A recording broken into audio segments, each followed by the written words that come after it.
This episode is brought to you by Farm Bureau Financial Services, Zach Miller Agency.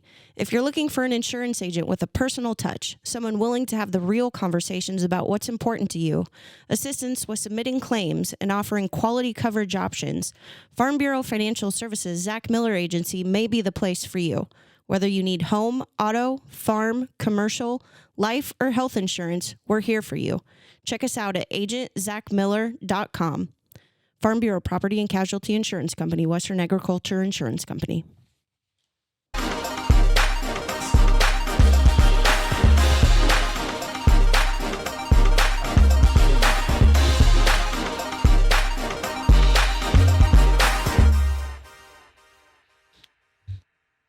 My next guest is a former city councilman who has spent many years at Marathon Press. Rob, thanks for making time to be here today. You're welcome, guys. Thanks for having me. No problem. I'm Zach Miller with my co-host Vance Neidig. Nice to meet you, Rob. Nice to meet you, Vance. And we are touching base with Rob Merrill today. Rob, let's kind of start towards the beginning, get a little brief history on you, if that's all right with you. Yeah, go ahead. Where are you originally from? Well, I always say Willow Springs, Missouri. Okay. And I say that because when I was a kid, we moved 23 times in 18 years. Wow. We moved around a lot. That is a lot. I think that's the most we've heard. We've heard a lot of stories, but that's the most. That for might sure. be the most. A lot of people say, well, why is that? And I always, when my dad was alive, I'd always say, well, because Dad was not a very good salesman. So we moved around a ton. But Willow Springs is where I lived there from, I think, third grade to eighth grade. Okay. And I gravitated up, or Dad did anyway, to Kansas City, actually North Kansas City. And so I I graduated from North Kansas City High School and went to UMKC, University of Missouri, Kansas City, and lived down there for many years, and then worked my way up this way through a company in Lincoln, Nebraska that I was working for, and wound up in Omaha working for a company called Omaha Paper Company. Okay. And at Omaha Paper Company, I was a salesperson / sales manager, and Norfolk was part of my territory. And so I would come up here every Tuesday and became very good friends with everybody over at Marathon Press, and they wound up hiring me back in 1999. So they poached you. They did. They poached me. And it was great. So, Bruce Price and I had become very good friends, and Bruce approached me one day and he said, we were sitting around thinking about, we need to hire a person to go out and call on advertising agencies and those kinds of things, for printing services.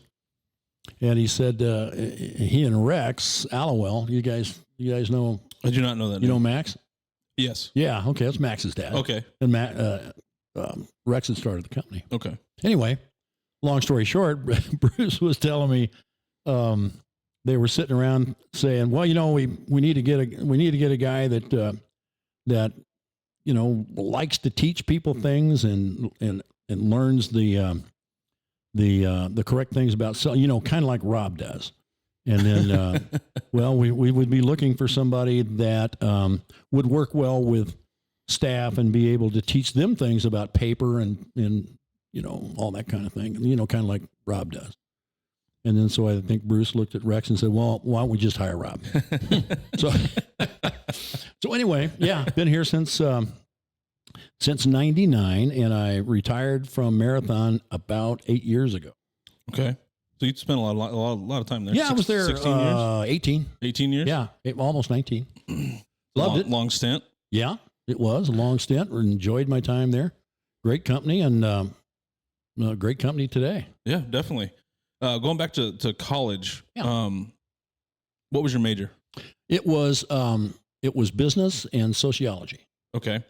What kind of process did you go through to pick that major, pick the college? We kind of like that for our young listeners. Were your parents involved? Was it more of your decision back then? It really was more of my decision, and it was based not a little bit. It was based a lot on finance, because that was right there in town. Yep. And so, back in 1970, it still cost a lot to go to college. Right. Different dollar back then, but Right. still, it cost a lot. And really, I was looking for a major that I thought might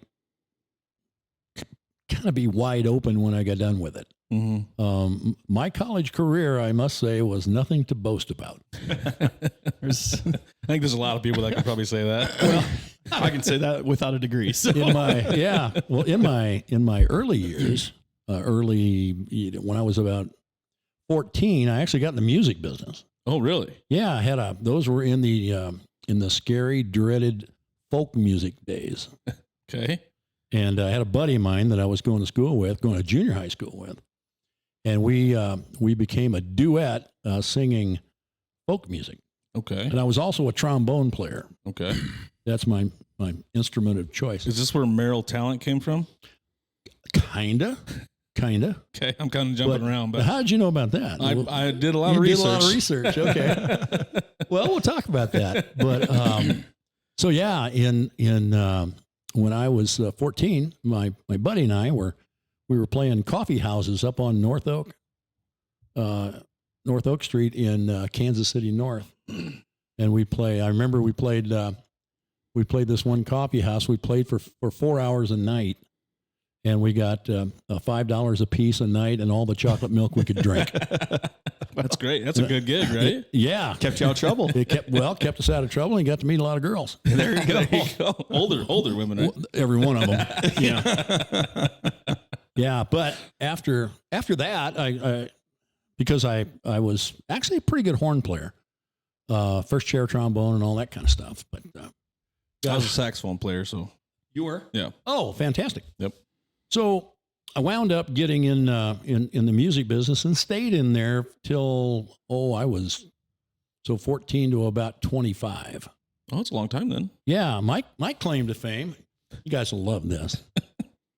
In 1970, I was in a band, and we opened for Led Zeppelin in the Kansas City, Kansas National Guard Armory. Really? It's pretty Yeah, cool. That's a cool story. I get a free beer out of that thing every once in a while when I tell people what was going on. Right? Yeah. Yeah, I don't want to make it sound better than we were. We won a local battle of the bands, and we were a kind of a horn band, kind of a soul band, maybe a little Chicago, a little Blood, Sweat, and Tears, and we opened for Led Zeppelin.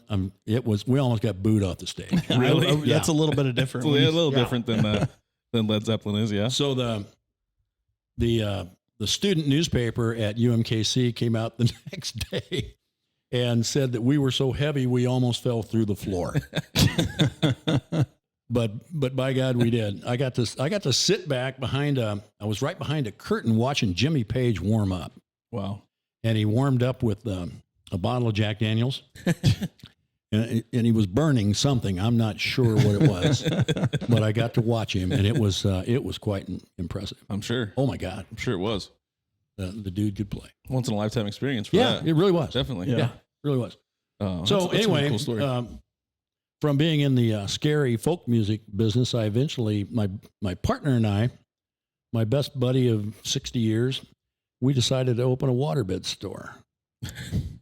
So if you didn't think folk music was bad enough, we got in the waterbed Got in business. the right? waterbed business, yeah. I mean, that was going to be the next wave there for a while. Yeah. No pun intended. Right? Yeah. We used to sell these T-shirts to people that said every third wave is free. That's good. That's good. Yeah, we sold a lot of them too.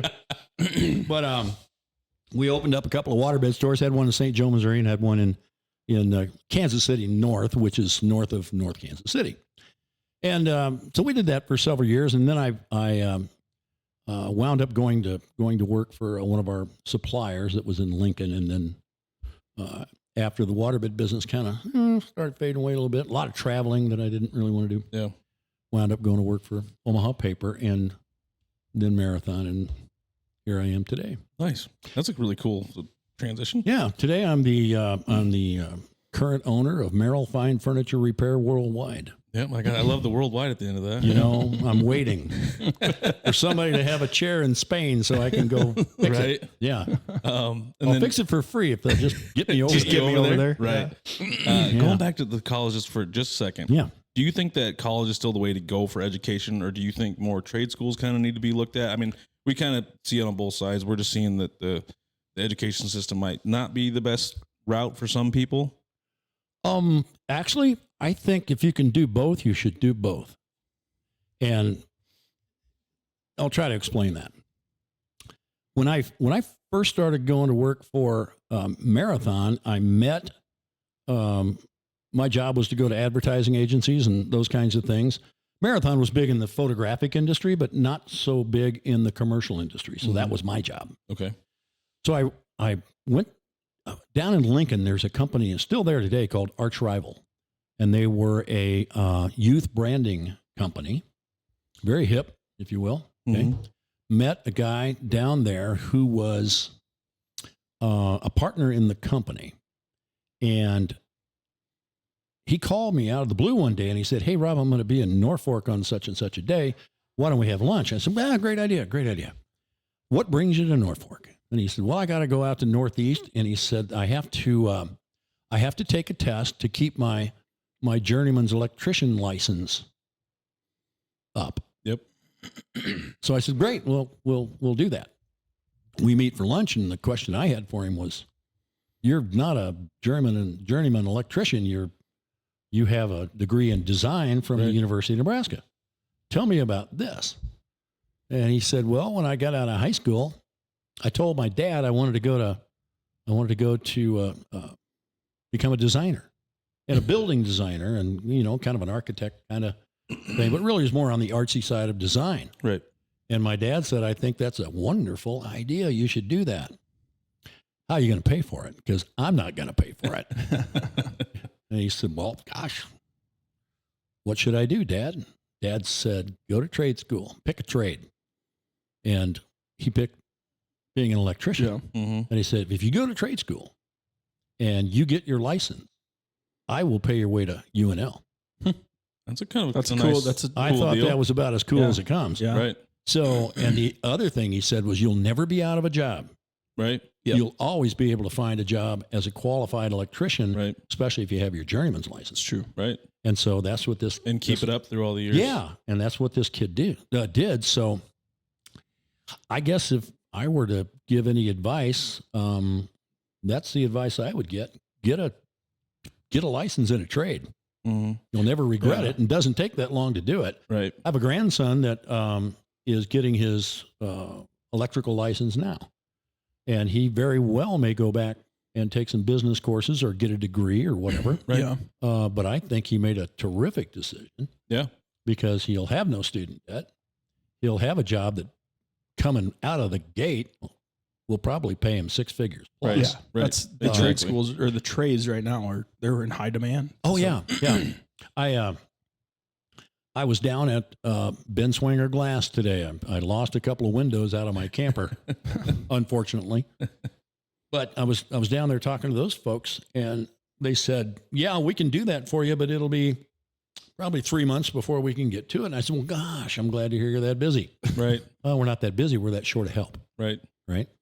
So they're not getting anybody in that, number one, that wants to work, Yep. and number two, that wants to work. So Yeah. Right. that's their Or that can do it. yeah. So I got nothing against college educations. I think they're great, but for crying out loud, It's also what degree they're choosing. Too. I was just Yeah, going to that's- say, try yes. not to get one in what is it? Underwater basket weaving Yeah, or or lesbian history or yeah, or what is it? Transsectional. I can't remember. Yeah. That's all right. That's how worth it is, right? Taylor Anyway. Swift. Take a class Yeah, on Taylor Taylor Swift. Swift. Yeah, Because yeah. UNK is offering that this year, Oh, this get- fall. get Yep, out. absolutely. It's an English class based on the Basic. writings of Taylor Swift. Taylor Swift. A whole class. Accredited The class. other thing I was going to say on the license side is I try to tell people that in my field too with those licenses. Even if Yeah. you maybe fail at one point in time, keep up with your licenses because they're a lot harder to get back after you get rid of them. I hadn't thought about that, but it makes sense. Yeah. Yep. Yeah. So there you go. I mean, education is critically important. For sure. I've always felt that way, but I don't like education for the sake of education. You know what I mean? Like, let's educate ourselves to get to a purpose. Yeah. Whereas, you know, like your guy said, he did his design, and then he also did an electrician. That's for a purpose. You have an actual purpose. And we talk about those bad degrees. That's where we get in this mess where we have a bunch of people coming out of college and, you know, $240,000 in debt. Yeah. Where no job prospect with no is going job to pay in for sight, that. You'll right? never get out of that debt No, because you never will. no job will ever pay that unless you're one of the 1% of you that become a professor in that field. Like, it's the only way you can get that money back. You guys ever go to the office bar? Yep. Okay. You ever been in the men's room in the office bar? Yeah. Have you ever seen the sign that's written up on the wall in the office bar? Which one? Which one? It's, did either one of you put it up there? Nope. No, Okay. well, I don't know. We're going I've to talk never about wrote which them one. all. I've never Here's what wrote that. it says, and I love this. I took a picture of it. It's in my phone. It says, education is important. Beer is importanter. Yeah, that is a good one. I do like that one. Yeah. There are some good ones on that wall. Yeah. That's not the only good one. There No, are that's some good ones. that's true. That's Norfolk history there. Right? Yeah. Yeah, so that was great. I always told Andrew if they ever redo that, they got to You got to keep the wall. take the walls off or hang them up, frame them. I don't know. I would think you would want to frame that one. Yeah, definitely. Pretty good. So, do you want to get in a little bit on Merrill talent? A little bit. Tell us a little bit. Yeah, about I can tell you about that. It kind of all goes back to my years in the music business. So, you know, we're playing in front of some pretty good sized crowds, and there's lots of lights. There's lots of people out there you're playing in front of, and you kind of get used to being in front of the camera, if you will, right? So way back when, and this would have been, I want to say about 1988 or 89, I had a friend of mine that opened up an advertising agency in Omaha. And he had a client that was a car wash. And he approached me and said, hey, I need a talent that can stand out on a golf course and just swing a golf club. And you don't have to say anything. You just have to be swinging this golf club. Yeah. And he said, it pays $50. And I said, okay, Sounds good. I'll do it. Yeah. Right. So we did that commercial, if you will. He kept that client for 8 or 9 years. I never saw another $50, but he kept the client. Yeah. Right. Yeah. And he became, the agency is still there, a super successful agency in Omaha. So he said, you know, he called up a little while later, got another gig for you if you want to do it. Yeah, I'll do that. Then he introduced me to somebody else and then to somebody else. And then I got an agent. And so over the last close to 30 years, I've probably been in 150 or 200 commercials. Really? Yeah. That's really cool. Yeah. I can guarantee you, if you watch any TV at all, you've seen one of them. Probably. Yeah. Yeah. But that stuff comes on so fast. And I mean, none of Right. it was, you know. Well, half the time, that's when I don't pay attention. Yeah, it's Hollywood. Yeah, you're off getting a beer or a sandwich, right? Yeah. So, but no, anyway, that was a lot of fun. I bet. So you weren't like getting other talent. It was just basically you. That was the talent. Yeah, so they would hire me to do any number of things. Right. Most recently, my wife and I, Jan, we were in a commercial up in South Dakota for Avera Hospital. Really? Yeah, yeah, it's That's kind of really crazy. that's really cool that you. I Yeah. would have never guessed that. We that didn't was, have any lines, Mhm. you know, which is fine. But no, it was us walking in and walking out. Really. Yeah, That's and really it was, cool. it was about their cancer services up there. Yeah. And the odd thing about that is that in the commercial, I was the one that had cancer and Jan was the supporting person. shoot. And then within about a year, she Right. developed stage 4 lung cancer Right. and passed away last year. But it was kind of weird. You know, it's like, Right. well, maybe she should have been. Yeah. Right. Anyway, Condolences, by the way, on no, that. thank you. Thank you. Appreciate that. But that's kind of how, like I said, it's been close to 30 years. Yeah, when you brought up music, I thought it was going to be on the music side, and you were maybe trying to find talent to sign and Oh. kind of stuff like that. So when I first read that, I had no idea. I was very curious Yeah. when Yeah. I came across that. That's really cool though. That it was for commercials. It was, it was, was a it lot of fun. well paying towards the end, or that you're still doing it, or is it kind of? I'm still doing it. As a matter of fact, I auditioned for a South Dakota lottery commercial here 3 weeks ago. Really? And I got in the final 3, but didn't make it. Didn't make her. Yeah. What's So we do a something lot like of that? auditions that you don't What's never something come like to that fruition. pay? If you don't mind me asking. It really depends. I've had commercials that paid $30,000, Really? and I've had some that paid $125. Right. So it just kind of really depends on Wow. where they're going to run it, how many markets they're going to run it in, and all of that kind of stuff. That the best commercial I ever did was for Procter and Gamble, Okay. and I don't know if you remember the days when they had the Olean potato chips. I do remember those. Okay, so the skinny was, no pun intended here, was that you could eat these potato chips, you wouldn't gain any weight. Okay. Yeah. Right? So the whole idea about it was, here's a serving of potato chips. If you eat this, you won't gain any weight. Well, they have people out there eating bags of them, right? And Right. At a time. they got bad things happen when you eat a whole bag of those things. But that commercial had a $260 million buy Oh. nationally, and it ran in every market in the United States. Wow. And every time it ran, you got paid for it. Right. So it was, it was really good. And they filmed it in Omaha. That's really cool. Yeah. So I was living down there at the Yeah. time. So my agent said, you need to try out for this. And, That's really cool. That's a That's really sweet. cool aspect of your yeah, life there. it was fun. But most of that stuff is not even close to that. Right. You know, Right. Small things. a lot here of and there. times you make $400 or $500 Right. doing something like that. But Right. it's fun. I bet. Yeah. You like being in front of a camera? I don't mind it. You're definitely not shy. We have a few people that we can tell when they first sit down. Just that little camera there. Yeah. Get a little shy. Even though they and- don't see it, they just see the camera. They Yeah. have no idea what it's Yeah. showing. That's a camera. Yeah. Yeah. Jesus. Yeah. We're not. We don't have the professional big old cameras now. We're not quite there yet, Rob. No, I've talked to a couple of them, and I know a couple of those guys pretty well that have been on here, and they would not be comfortable for a while, right? Maybe Yeah. after a Coors Light or two. Yeah. They might Some of them loosen wouldn't up a drink till little afterwards too. I was like, you might want to have one. That might- just settle Or the even a nerves. shot. bit. That's probably not the guys I know. Probably not. Probably not.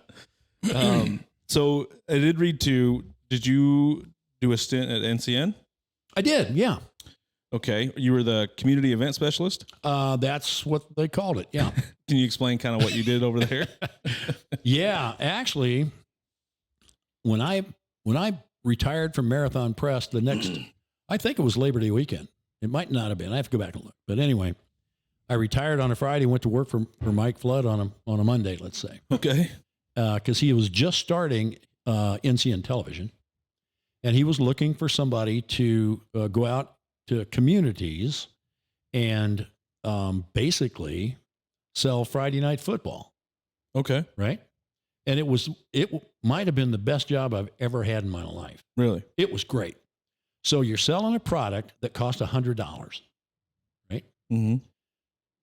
Name me a business out there worth their salt that can't afford $100 Right. Yeah. to broadcast a football game. So Live. that, Yeah. like if you're in Plainview, Mm-hmm.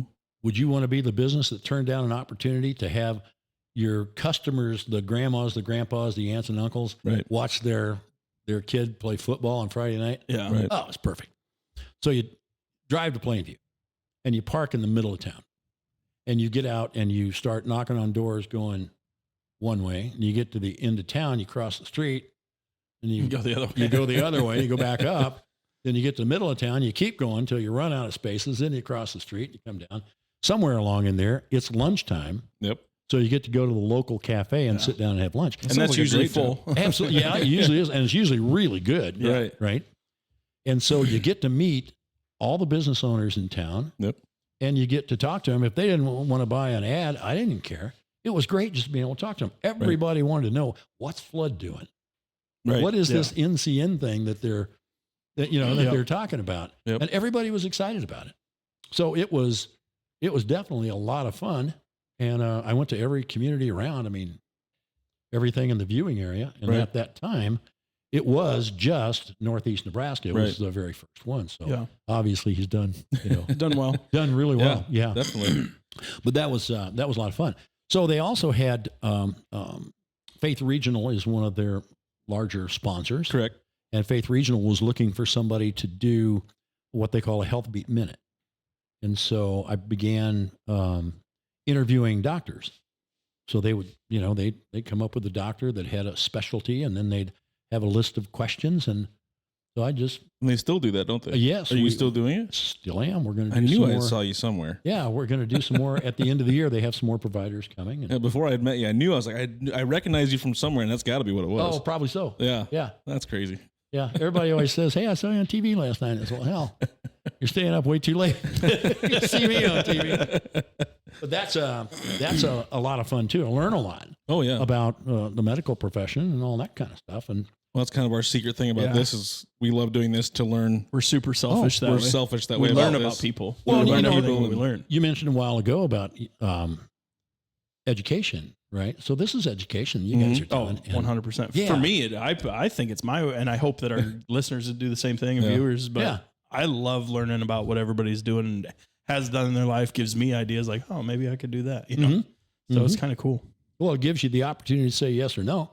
Yeah. I either yeah. want to learn more about this or I don't. Yep. Right. But it's the people that never ask that question that sometimes seem to have the biggest opinions about things. Right. Yeah, we've This is true. thoroughly enjoyed it.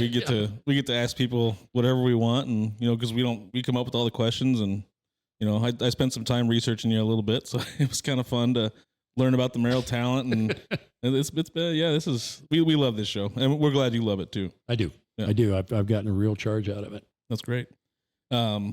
So now you're retired, you said, I am. and you've got the fine except furniture. for the furniture repair worldwide. Yeah. That's what I was going to bring up. Yeah. Worldwide. So what got you interested in that? Was it the water beds or? No, believe it or not, we used to make waterbed frames, and I didn't want to have anything to do with it. I was scared of the tools. I never really used tools all that much when I was Right. growing up as a kid. But my dad did a little. He liked to build simple things, and I kind of got into it. And when he passed away, he had a shopsmith. You familiar with what a shopsmith I have is? an idea. 7-in-1 Yep. woodworking tool. Right? Okay. It's from a table saw to a lathe Oh, to okay. Yeah. a vertical, horizontal drill press, all this kind of stuff. Anyway, I wound up with that thing, started playing around with it, and really enjoyed it. So that was back in the late 80s, early 90s, and just kind of dinked around with it. And, That's you know, cool. then I'd have somebody say, "Hey, I got it."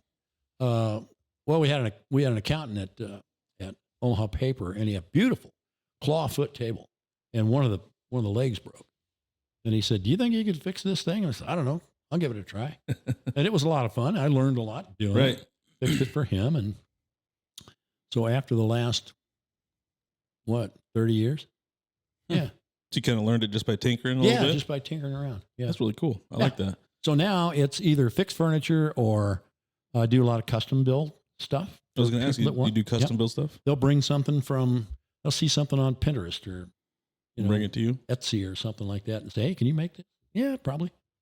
That's really cool. I started to kind of get into that, and then the time got away from me. Yeah, it does take a good bit of time. Yeah. I didn't do a lot of that until my kids were older, Right. you know. Yeah. It's hard to find time for that kind of stuff because it is time consuming Yeah. to it even is. learn it. If you're trying to teach yourself, it's even worse. That's what my grandpa had a wood shop my entire life, and he loved building. I mean, he made toys out of wood. He made pens out of wood. He did all yeah. kinds of cool shit. You bet. And then I like working with wood. I love working with wood, but I just don't have I'll mess it up. Like I don't have I don't have the steady hands. I don't have the artistic. And it's like, and then I just get frustrated. It's like, I can't do this. Yeah. You give me a box, I'll make you a box. I can make you a damn good box. Oh, you wanted a square box? Oh, yeah. Well, okay. Well, it'll be tough. It might be square-ish. I did build 2 workbenches for my other garage. There you so go. I did do it. Put one on wheels that can move around, had a nice little flap thing. Nice. And it's it's a nice distressor. Yeah. You just kind of throw on some music and Yeah. start going. But yeah, it's definitely Have time a frosty consuming. cold beverage. A couple, Yeah. usually. At my age, I'll take all the wood I can get. If I had too many, I had to stop so I don't cut my finger off. I bought a saw stop table saw. Have you heard of those? Yeah. Mm-hmm. Where it like stops Incredible. when it like hits your Yeah. finger. Yeah. We always That's an get amazing machine. my grandpa's gone, but he cut the same thumb twice Oh, on a table saw. Yeah. Cut the same thumb off twice. Oh my gosh. holy smokes. So we always gave him. My dad would give him shit. It was his dad. He'd just do this to him all the time. Have you ever seen the marketing thing that they have online for for that saw? I've seen them before, isn't it? Like they throw a hot dog on it, or no? The guy and they do put hot dogs on. They use Johnsonville turkey franks. Yeah, because the Johnsonville turkey frank has the same electrical conductivity as the human body. Oh, okay. Oh, really? Isn't that I guess weird? I'd never do that. Yeah, go eat you a bunch of those, right? But the guy that invented the saw, he turns it on, saw's running, and he's got his hand down here like this, and as he's starting to talk about the technology behind this saw, his hand is inching ever closer to the blade. And it'll give you the willies when you look at it, just creep you out. Yeah. And he finally gets up there and that thumb touches that blade and it's bam. And he holds his thumb up and an almost imperceptible red mark on there. And he goes, "This works good." I couldn't do it. My brain, I had my to watch body it 2 or wouldn't 3 allow me times to when I do get it. through the whole thing. It was crazy, but Have you ever had it happen? I've had it happen 3 times, but never because I touched it. Oh, So that saw recognizes conductivity. mm-hmm. The first time I did it, I was ripping some pressure treated lumber, and pressure treated lumber has copper sulfate in it. Yep. And so as soon as it hit a pocket of that copper sulfate, boom, boy, there it went. Wow. So you ruin the brake and you ruin your blade. So it's got to be replaced. Yeah. If that ever happens. Yeah, it's, you get it's a done. new, It's you out get a of new commission. brake and a new blade. Gotcha. I think it ran me about $100.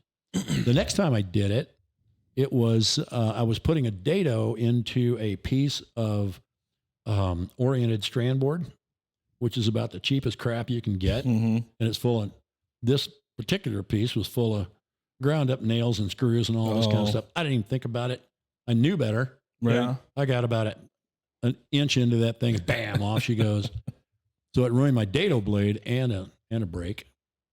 And then the next time I did it, I had brought some lumber home, and it was sticking out the end of my truck, and it started raining. Oh, So I chopped it on my chop saw. I was gonna rip it in half, whatever the hell I was doing with it. And I wiped it off, but There's still enough it liquid was still there. enough moisture on there that as soon as the blade hit it, bam. Wow. It's like, I guess I didn't know it ran off. It was the conductivity. I didn't know that's yeah, what it's it the was. conductivity of the human body. I always wondered what it was because I was like, how does I it was know? curious. I just thought it felt the fleshiness or something. It's like it made no sense to me. Yeah. Really fleshy guys work better than really skinny guys, right?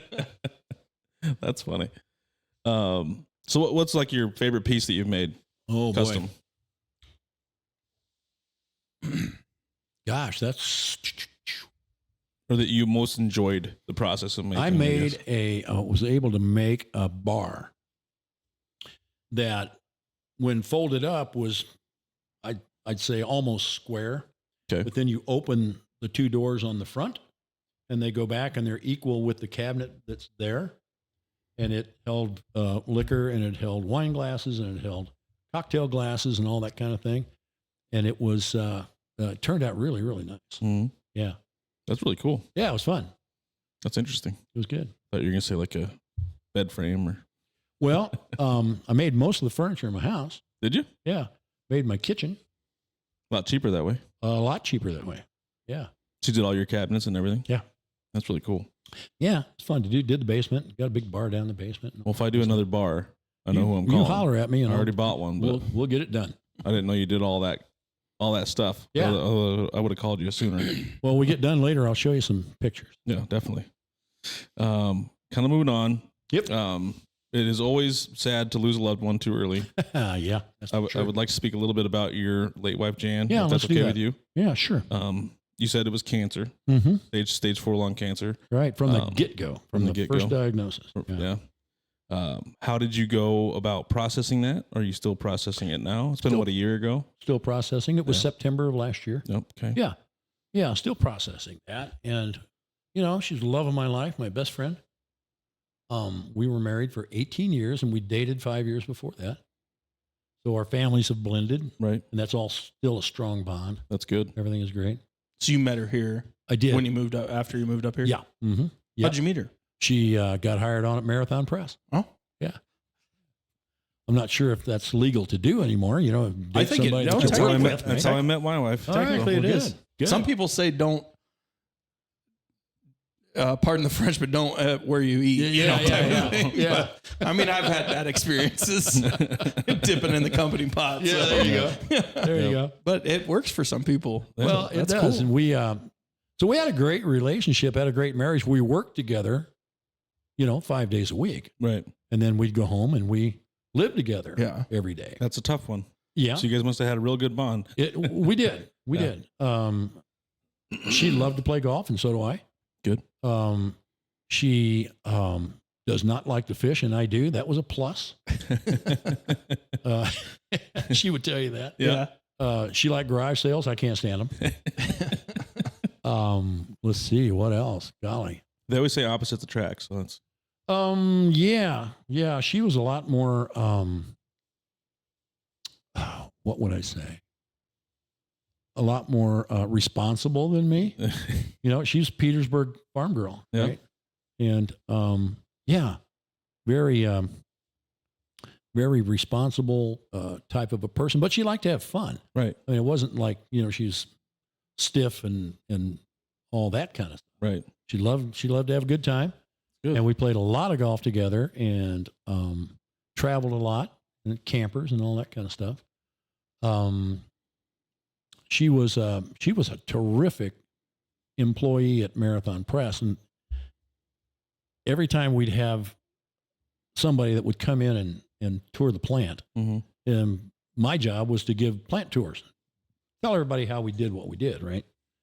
So invariably, if I would see Jan on the shop floor, I would call her over, and it got to be kind of a running gag. Then I would introduce her to the clients, and then I'd just look at her and say, Jan, what do you do here? Explain to these people what you do here. And she would look them right in the eye, and she would say, I solve people's problems.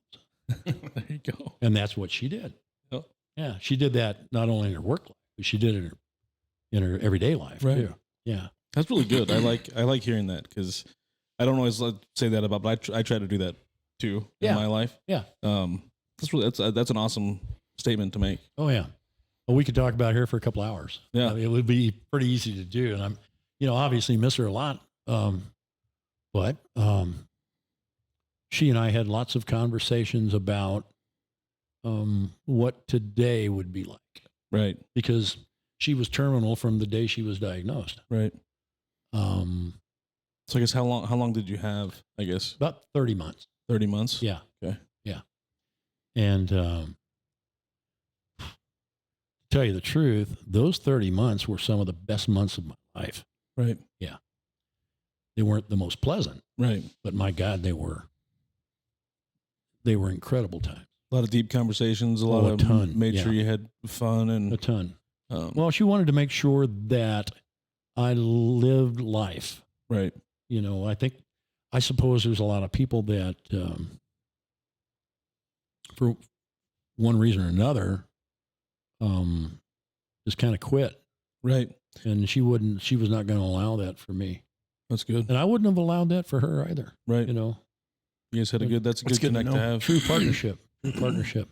She, and you may be getting to this, but she left Marathon Press and went to work for Northeast Nebraska Economic Development for NENED. Okay. And did a phenomenal job over there as a community planner. And I think she had something like 21 or 22 communities. Okay. But she was the community planner at NENED for Norfolk. She did a lot of amazing things.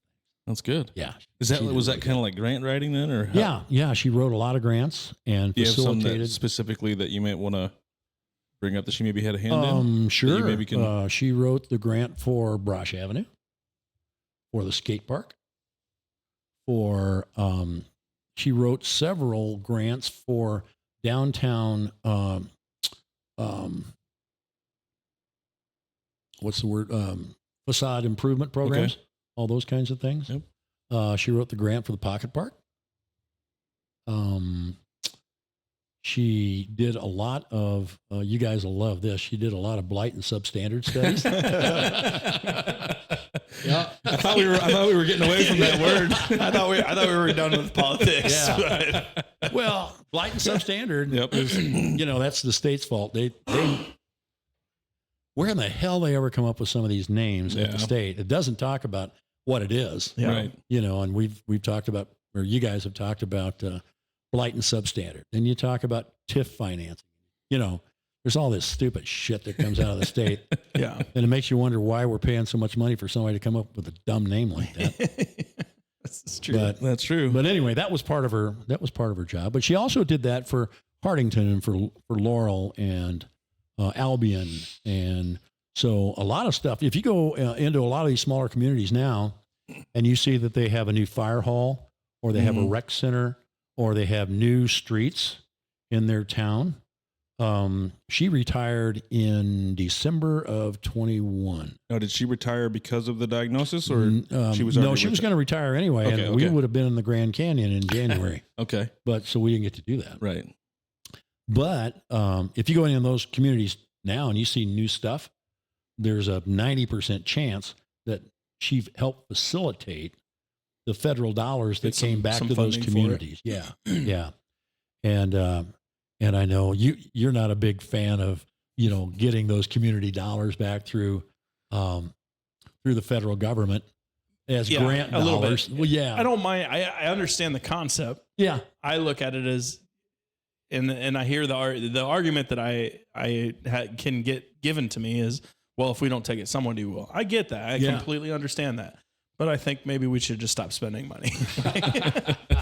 Let's do funding by fundraising by selling, like you talked about, $100 per. You know, I'm selling an advertisement for $100 to 50, 60 companies. Who's going to turn that down for your own community type of thing? hard to build a skate park. It's hard. Yeah, but it's possible. Yeah. So so anyway, she was very, very good at her job. And she knew how to work with, she had the ability to work with people at the state, you know, in the morning and then go put it on the street in the afternoon in Hardington, if you will. Yeah. Right. That's good. Yeah. She was good about that. And working with the states sometimes can be a real pain in the ass. We've heard that too. Yeah. I think it was, you guys familiar with Will Rogers, right? Yep. Yeah. Vance is going, oh, yeah. My favorite Will Rogers quote was, just be thankful you're not getting all the government you're paying for. And I don't know if truer words have ever been spoken. Yeah, I suppose. That's completely true. Yeah, I know. That's funny. Yeah.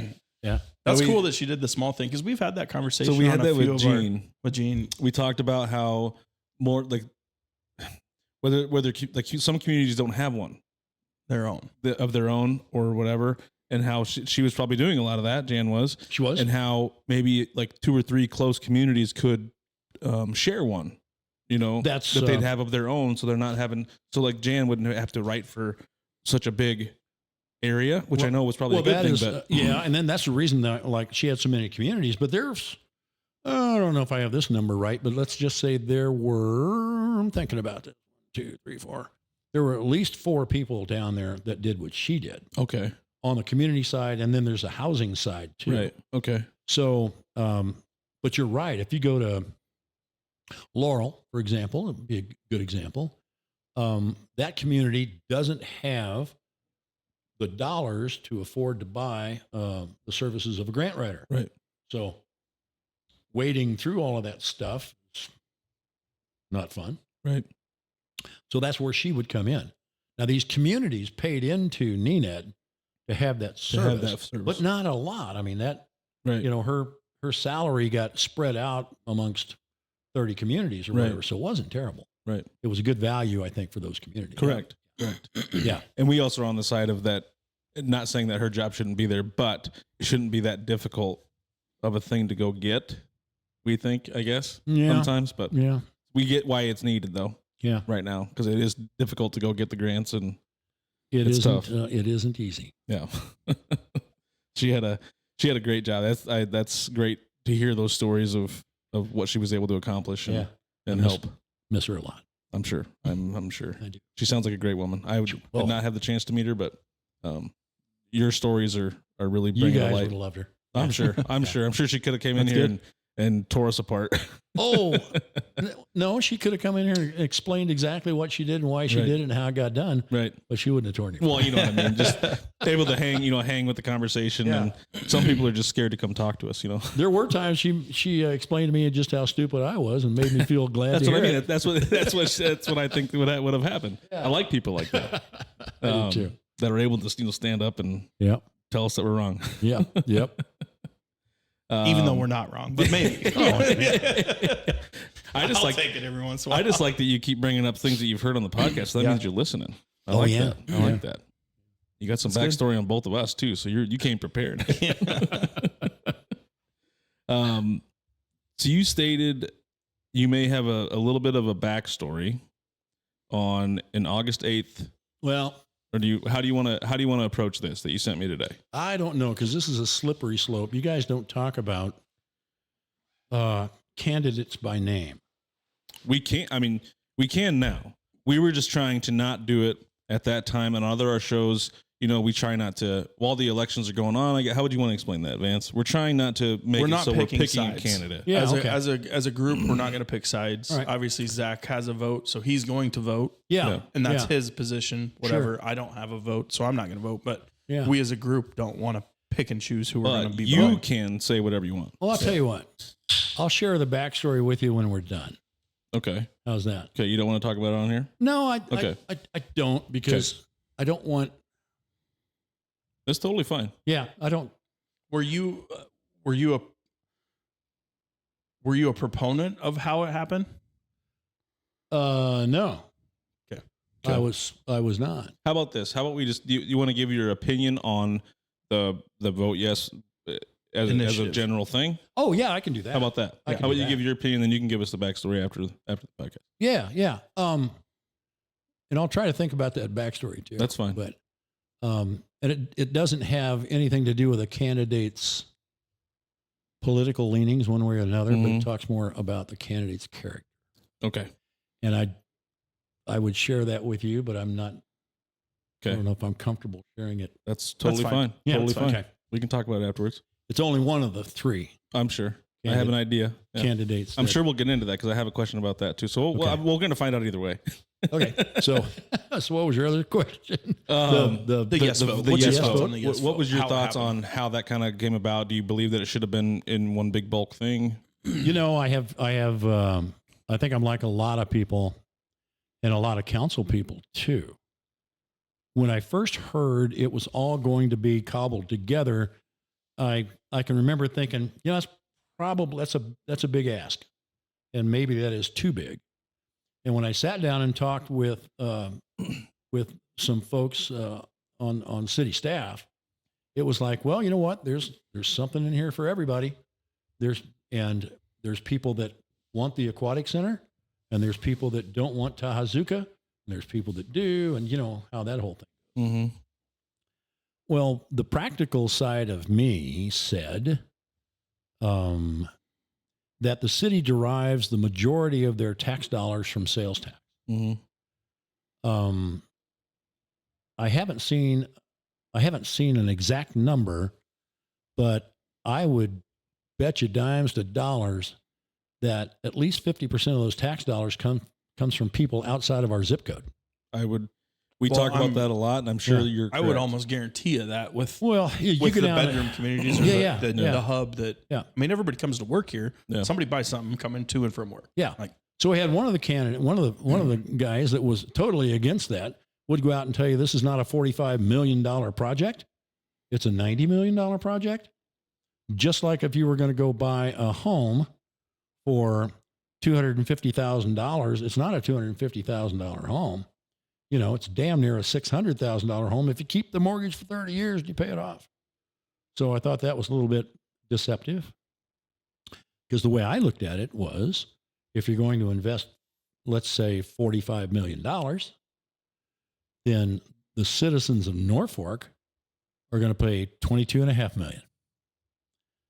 So everything that gets thrown up here in town, you get it for half price. Mhm. Okay. I'm sorry, but half price is pretty good for what we were going to get. Right.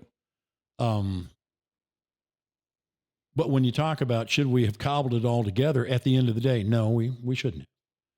We could have had, I think, there could have been a way where you could just go in and you could check off however many you wanted, and then maybe at the end of the Just have them all separate. It was kind of what we, Yeah, they you could can have pass- all been. They could have all been pass or voted. fail, and then you Right. cobble them all together, and you go out and borrow your money that you have to borrow to get the job done.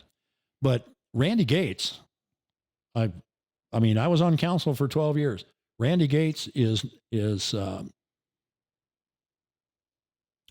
he's a square shooter. He knows his shit. And if Randy Gates says that he never goes out and says, well, this is a squeaker, but I think we can do this. He goes out and he bids things, if you will, with a lot of cushion in it. Mm-hmm. So that's why every referendum that we've had since I've been on council got paid off early, because he's The conservative. budget was high. Yeah. He's conservative in his thinking. Mm-hmm. And that was under Mayor Fuchman, and it was under Mayor Moaning. So Randy's not picking sides on anything. He just tells you what he thinks. And I don't know if there's anybody better in the state to do what he does. The conversations that I've had with him since we've started this podcast, he's been fairly straight and never tried to hide any numbers or No. If I asked for something, he gave it to me. Yeah. You know? Yeah. No, he's And he didn't know who I was either. So it could have been, I could have been some random. Oh, okay. I never said who I was. I just called and asked questions. Yeah. So, And the whole department is like that. yeah, I'm sure. If you talk to Sheila Rios, she's the same way. Is You know, she? they shoot you straight, and here's what it is. That's good. So anyway, I was a strong proponent of that. Can you, before we go any further, can you explain somewhat about that 50% that you talked about, how half of it's paid?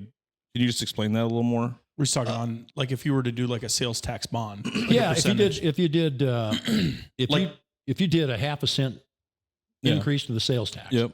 right? Yep. Well, then you would go from 7% to 7.5%. The city's portion of that would have been 2% Okay. and not 1.5%. Okay. Okay. Okay. So if Sorry, you come in I from, went a different way there. yeah, if That's you come my in fault. from Pierce and you come in for dinner and buy a couple of Yep. drinks, then that that extra 0.5 cent is going into the city coffers. Correct. Or if you come in from Elgin and you're going to Walmart or Baumgars or Tractor Supply, Right. Anything you buy. Yep. I was fond of saying, I'll pay an extra 50 cents or I'll pay an extra quarter for a case of beer. We've been saying that for the police station too. We're thinking Yeah. maybe do it for 8 years and maybe do more than, because we're thinking maybe we it's look not at it enough. as like let's make sure make that we it- set yeah. ourselves up Set it up for Yeah. longer. for I'm 20, kinda- 40 years as opposed to having the same problem happen I'm, here. I'm glad you Yeah. brought that up because I feel the same way. Yeah. Chief Miller is going to say, this We can would be get by good for right us. here. Yeah, we'd be Yeah. fine. Well, let's not, we made, Let's look and 20 I don't want years to say ahead. we made that mistake, but that's the thinking it was the last time it got done. Yeah, this will do it. Right. Okay, well, you're never going to buy it cheaper. Right. Right. Answers we've been getting from the people that are involved in it said that they say they're looking ahead and they think that they can grow into it. Yeah. If that's what they're at, then I'm fine with it. But let's not shortchange it Well, the other thing, just to get it by. yeah. But the other thing that I'll say is that so many people, they do have questions about, or they have opinions Mhm. on, well, here's what we should do with the cop shop. Yeah. We should do it this way. We should do it that way. Well, guess what? Ask Chief Miller. Yeah. Right. All right. If he says you want to do it this way, do it that way. Right. Because you don't go around building cop shops every day. So shut your trap. Yeah. I just want to make sure that maybe he's not thinking that it's going to get negative feedback again because of the whole I think that's what's happening with some of this is maybe he doesn't want to go for as much. I think without the yes vote, if the police station upgrades were by himself, that would have passed. It would have passed. Landslide. Honestly, I think the whole thing would have passed minus the aquatic center. I think really- so. Oh, yeah, no, I think it would too. Yeah. But as far as what Don would have to say about it, if you think that, call him and ask him. I will. Yeah. Hey, Don. I plan to try to hopefully bring him on the podcast. at Yeah, some he'd point. be a good one. Yeah. But and I go back to that. A lot of people have an opinion on what should happen in a particular department of the city, or they bitch about this getting done or that getting done, but they Mhm. never call the person to ask the person what they think. Right. So if you're not willing to pick up the phone, and I'm not slamming you on this because I know you're doing No. your Yeah. research. And Yeah. all Yeah. that. Yeah. But if you're some, I don't know, you know what I call him?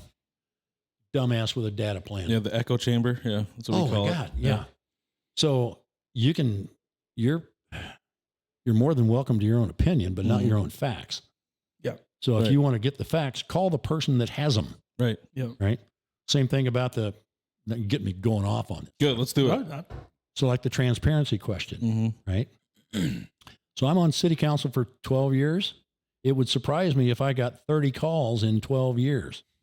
That's been a consistent thing that a lot of the ones we interviewed aren't getting. The ones that are incumbents anyway aren't getting. So if their idea calls. of transparency is for us to send somebody over to their house when something comes up and just and explain it to them, that's not the way it works. No. And we've been pretty good about like our thoughts on transparency is as a citizen, you have to put in the effort also yourself. Yeah. Like there's a city website. There's phone numbers on the website. There's so much information on the website. Where I've talked about, like, I know a lot of people work like a schedule where I work, where it's 6 to 6. So it's hard to make some of those things. Right. Like, and you got families, you got kids, you have to save PTO. If you're an employee, that's just the way life is. Yeah. So there's times that you could maybe find, and like we've talked about, maybe if we could find a way to be a little more accommodating on that. But the other side is Zach's called multiple times to the city office and given us any information that we want. That you never get turned down. I never get turned down. I always get talked to the same day. Yeah. I've never had an issue. Yeah. No, I haven't had to call a whole lot, but I get right through to the person I'm trying to. There's no like, what do you want to call it? Like there's no gate I got to get through to get to the person I want to talk to. But a lot of the information I found that if I didn't understand it, but it was all on the website. Yeah, if you It want was to look. all on the website. If you can find it, like I found most of it. I wanted to find it before I called. Yeah. I didn't want to. I know they're busy people too. Yeah. But if I couldn't find something, I called them. There's a YouTube channel with the council work sessions and council meetings. All the agendas. All the agendas are on there. The budget's CDA on there. meetings, the exciting CDA meetings, they're all on there. Yeah. So there's information out there. Yeah. So the transparency thing is I don't know, it's a head scratcher for me. Mm-hmm. I heard you guys talking, I can't remember who was on the podcast, but you were talking about there's a bunch of people out there that are pissed off they can't get subcommittee they can't get subcommittee information. Well, that's bullshit. You can get subcommittee minutes. Yeah. Right? You can get transcripts if you want to bother the city enough to do it. It's kind of Yeah, they'll email them to you. they will, yeah. So spend your tax dollars wisely and have them send you those. And not saying you can't have them, but what are you going to do with them when you get them? Right. But subcommittee meetings are not under the Open Meetings Act. And there's a reason for that, in my opinion. Yeah. And that is, let's say you want to build a $4 million housing thing here in town. Mm-hmm. You come before a subcommittee and you're sharing your stuff, right? Here's where I want to build it. Here's how much I think I can build it for. Here's how I want to finance it. This is what I'd like to do. How would you like all of your competitors to know that? Right. Right? It's true. Yeah. I completely understand that. Yeah. So I think what people see, and I'm going to take the other side. I'm not against you, but people see it as if you abuse going into a closed door session, because I've been around enough boards in my life that certain people will go into closed doors and then come out and we've just did a backdoor deal. Oh. Well, and it happens on the national level. Yeah. People see that on the national level and they're like, well, now you're doing it to me here. And I think it's a communication. I don't look at it as a transparency thing as much as a communication thing. Okay. You know what I mean? There's a miscommunication and people feel like they're getting the closed It's a door feeling. stuff that I can recall has always been either legal issues or personnel issues. I'm not talking here. No, I know you're not. I'm just saying here, the ones I was involved in from 2010 till when I got off council was either legal issues or they were personnel issues. Which should be. Yes. Right. Absolutely. Yes. I completely agree with that. And I just think, like he said, I think some people get that, like, oh, they're pulling the wool. Because they're, you know what I mean? and it goes back to where we talk about a lot and have on almost every podcast that we want you as a citizen, you have a responsibility to find the information yourself and do a little bit of research. But instead, they just go on Facebook and argue with each other on both sides. Yeah. They Well, just like I said, argue with each other on Facebook with no facts. any dumbass with a data plan. And when I say that, there are lots of folks out there with a data plan that know exactly what they're talking about. Yeah. And you appreciate their conversations. Yeah. But if you don't take those time are far and few between, though.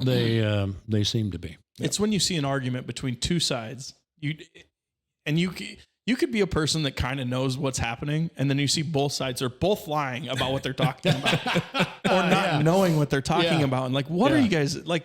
Jesus! And then they get a whole bunch of people involved. It's like, this is the problem that we're dealing with right now, guys. Come on, let's just talk it out. We had a subcommittee meeting one time about the roundabout on Victory Road. Right, this goes back a while ago. It's a while. But the same stuff was going on back then, and in my mind, it was like, you can't explain to people enough what we're trying to do out here. I'm a huge proponent of roundabouts. I love them. I downloaded the the NTSB, National Traffic Safety Bureau thing. Is 700 pages on roundabouts, which a lot of them I read. But most of them I didn't. That sounds like easy reading right there. Well, yeah. Well, I got Anything into it with enough. the NTC, is it NTS? I got into it enough to know that they're the safest way to go. Right. Right. Yeah. But anyway, we're having this We know meeting out there, and at the end of the meeting, the engineers are there, and everybody's giving their 2 cents worth. And they said, "Anybody got any questions?" And I said, "I have a suggestion." I said, "I think we need to take I don't know what it would cost, maybe $5,000 out of the budget. And then at each entrance and exit to the roundabout, we put up a double-faced sign.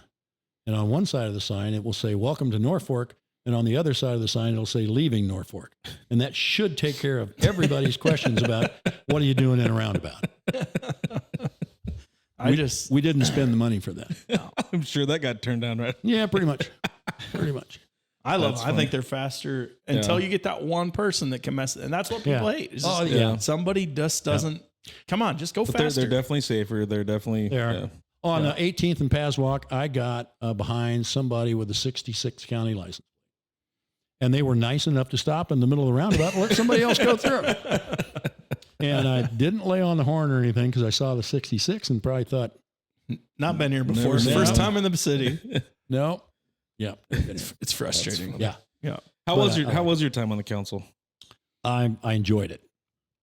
There were some really good times, good things that we did. There were some difficult times, but all in all, I felt like, pardon me, I felt like I did what I got elected to do, which was to push the community forward, keeping public safety in mind. And in my world, that's the first job, public safety. And you were Ward 3? Ward 3? Yep. Yeah. So I was pretty satisfied. What made you want to do it in the first place? Somebody asked me. It seems to be a trend too. Yeah, doesn't it? So at the time, we were building the Chamber of Commerce building, right? And I was on, I guess you would say, the marketing committee for that. And actually, Ron Stauffer came up to me and said, "We think you ought to run for council." And I had never thought about it before. But the more I thought about it, I thought, well, everybody ought to step up. Mm-hmm. Whether you're stepping up for a board or a volunteer here or volunteer there. So Jan and I sat down and talked about it, and she said, "The minute you cast a vote, somebody's not going to like you." She was right. Yeah. But I'm glad I did it. I had one contested election, so I had 3 terms. So I was I ran unopposed twice, which in my world is not a good deal. That's what we talk about. We don't like that at all. I don't want somebody going against somebody. I don't either. And I went out and tried to find people that would want to run. Because as far as I'm concerned, I think 2 terms on council is fine. You've had a lot of guys say, it takes a couple of years to get your feet wet, and it does. But I think also that after that second term, boy, why not get somebody else in there and just keep the whole thing moving? I had a lot of people wanted me to run again. But the other thing that I like to bring up to people is that I think Norfolk needs leaders that have more life in front of them than they do behind 'em. life behind them. Mhm. Yeah. Yeah. I've so- said that a little bit too, even at the state level, federal level. Yeah. All around. Needs to be a good mix. Yep. Which I think there is on the council now to an yeah, extent. to an Or extent. what do you think? I Well, guess? well, number one, there's no female representation, Right. and I would And like. there's only one running. Yeah. Right. Yeah.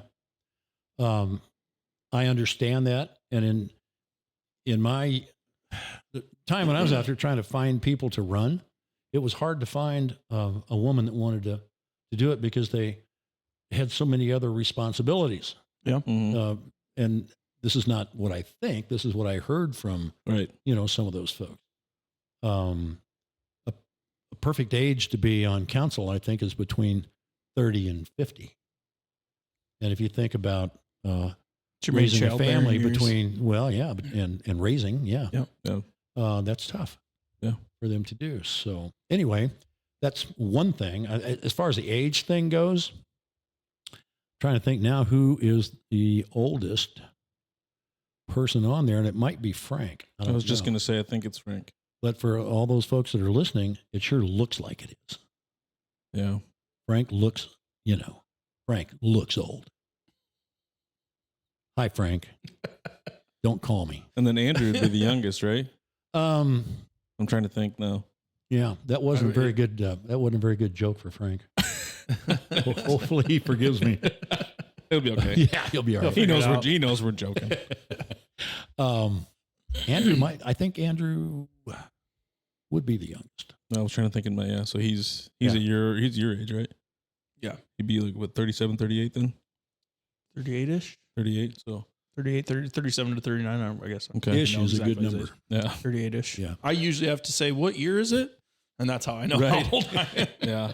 And I do the math real quick. All right, we're right there. And kind of going back to the unopposed thing, Yeah. I just don't like it because if we're gonna have so much bitching in town about certain things and you don't go run, you have no, or at least get behind somebody or else. get behind somebody, help them out, or voice your opinion. Yeah. Well, and do it from an informed position, Right. please. Right. Right. I'll debate anybody that wants to debate anything as long as they come prepared. Right. Yeah. So That makes sense. Because anybody can have opinions. Nobody has a problem with your opinions. And we say a lot of times that like a lot of people want the same thing.